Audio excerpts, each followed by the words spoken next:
Hello and welcome back to James and the Giant Peach. Today we will be reading chapters 19 through 21. "Look," cried the centipede just as they were finishing their meal. "Look at that funny thin black thing gliding through the water over there." They all swung around to look. "There are two of them," said Miss Spider. "There are lots of them," said the ladybug. "What are they?" asked the earthworm, getting worried. "They must be some kind of fish," said the old green grasshopper. "Perhaps they have come along to say hello." They are sharks," cried the earthworm. "I'll bet you anything. You look at that, they are sharks and they have come along to eat us up." "What absolute rot," the centipede said, but his voice seemed suddenly to have become a little shaky, and he wasn't laughing. "I am positive they are sharks," said the earthworm. "I just know they are sharks." And so, in actual fact, did everybody else, but they were too frightened to admit it. There was a short silence. They all peered down anxiously at the sharks, who were cruising slowly around and around the peach. "Just assuming that they are sharks," the centipede said, "there still can't possibly be any danger if we stay up here." But even as he spoke, one of those thin black fins suddenly changed direction and came cutting swiftly through the water right up to the side of the peach itself. The shark paused and stared up at the company with small, evil eyes. "Go away," they shouted. "Go away, you filthy beast." Slowly, almost lazily, the shark opened his mouth, which was big enough to have swallowed a perambulator, and made the lunge at the peach.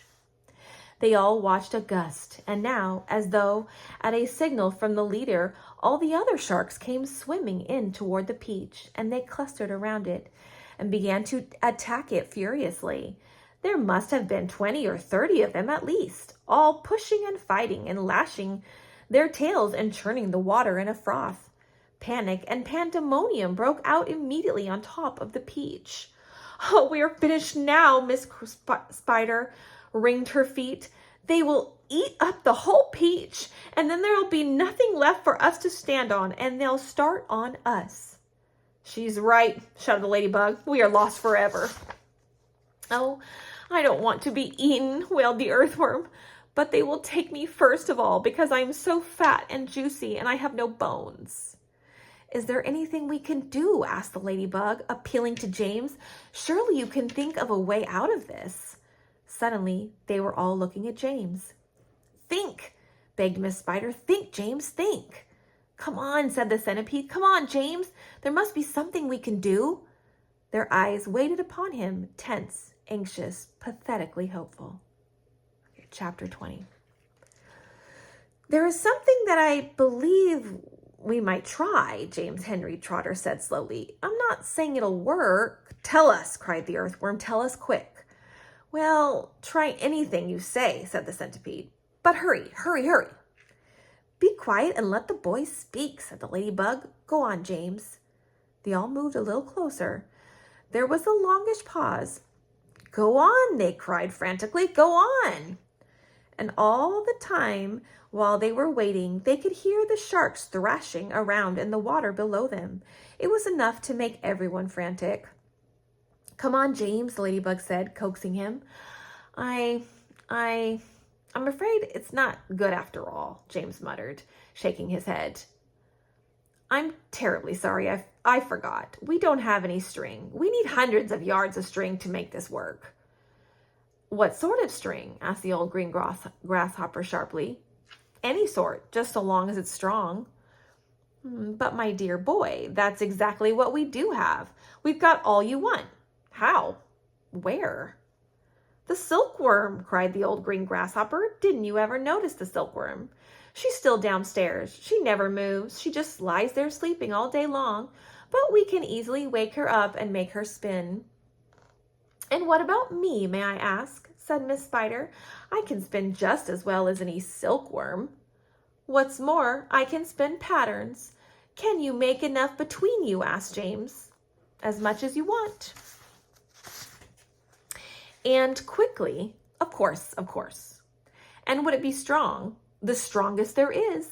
It's as thick as your finger. But why? What are you going to do? I'm going to lift this peach clear out of the water, James announced firmly. You're mad, cried the earthworm. It's our only chance. The boy's crazy. He's joking. Go on, James, the ladybug said gently. How are you going to do it? Skyhooks, I suppose, jeered the centipede. Seagulls, James said calmly. The place is full of them. Look up there. They all looked up and saw a great mass of seagulls wheeling round and round in the sky. I'm going to take a long silk string, James went on, and I'm going to loop one end of it around the seagull's neck, and then I'm going to tie the other end to the stem of the peach. He pointed to the peach stem, which was standing up like a short, thick mast in the middle of the deck. Then I'm going to eat another seagull and do the same thing. I'm going to get another seagull and do the same thing again. Then another and another. Ridiculous, they shouted. Absurd, poppycock, balderdash, madness. And the old green grasshopper said, how can a few seagulls lift an enormous thing like this up into the air, and all of us as well? It must take hundreds, thousands. Well, there's no shortage of seagulls, James answered. Look for yourself. We'll probably need 400, 500, 600, maybe even 1,000. I don't know. I shall simply go on hooking them up to the stem until we have enough to lift us.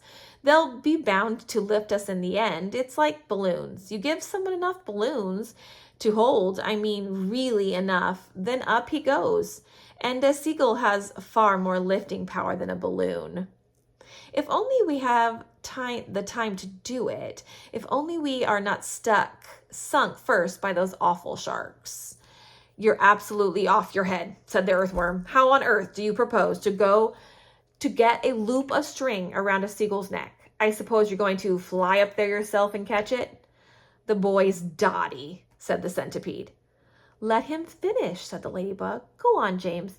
How would you do it? With bait? Bait? What sort of bait? With a worm, of course. Seagulls love worms. Didn't you know that? And luckily for us, we have here the biggest, fattest, pinkest, juiciest earthworm in the world. You can stop right there, the earthworm said sharply. That's quite enough. Go on, the other said, beginning to grow interested. Go on. The seagulls have already spotted him, James continued. That's why there are so many of them circling around. But they daren't come down to get him while all the rest of us are standing here. So this is what... Stop, cried the earthworm. Stop, stop, stop. I won't have it. I refuse. Be quiet, said the centipede. Mind your own business. I like that. My dear earthworm, you're going to be eaten anyway, so what difference does it make whether it's a shark or a seagulls? I won't do it. Why don't we hear what the plan is first, said the old green grasshopper. I don't give a hoot what the plan is, cried the earthworm. I am not going to be pecked or to death by a bunch of seagulls. You will be a martyr, said the centipede. I shall respect you for the rest of my life. So will I, said Miss Spider, and your name will be in all the newspapers. Earthworm gives life to save friends. But he won't have to give his life, James told them. Now, listen to me. This is what we'll do.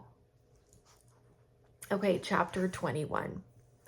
Why, it's absolutely brilliant, cried the old green grasshopper when James had explained his plan. The boy's a genius, the centipede announced. Now I can keep my boots on after all. Oh, I shall be pecked to death, wailed the poor earthworm. Of course you won't. I will. I know what I will, and I won't even be able to see them coming at me because I have no eyes. James went over and put an arm gently around the earthworm's shoulder. I won't let them touch you, he said. I promise I won't. But we've got to hurry. Look down there. There were more sharks than ever now around the peach. The water was boiling with them. There must have been 90 or 100 at least, and to the travelers up on top, it certainly seemed as though the Peach were sinking lower and lower into the water. "Action stations," James shouted. "Jump to it. There's not a moment to lose." He was the captain now, and everyone knew it. They would do whatever he told them. "All hands below deck, except Earthworm," he ordered. "Yes, yes," they said eagerly as they scuttled into the tunnel entrance. "Come on, let's hurry."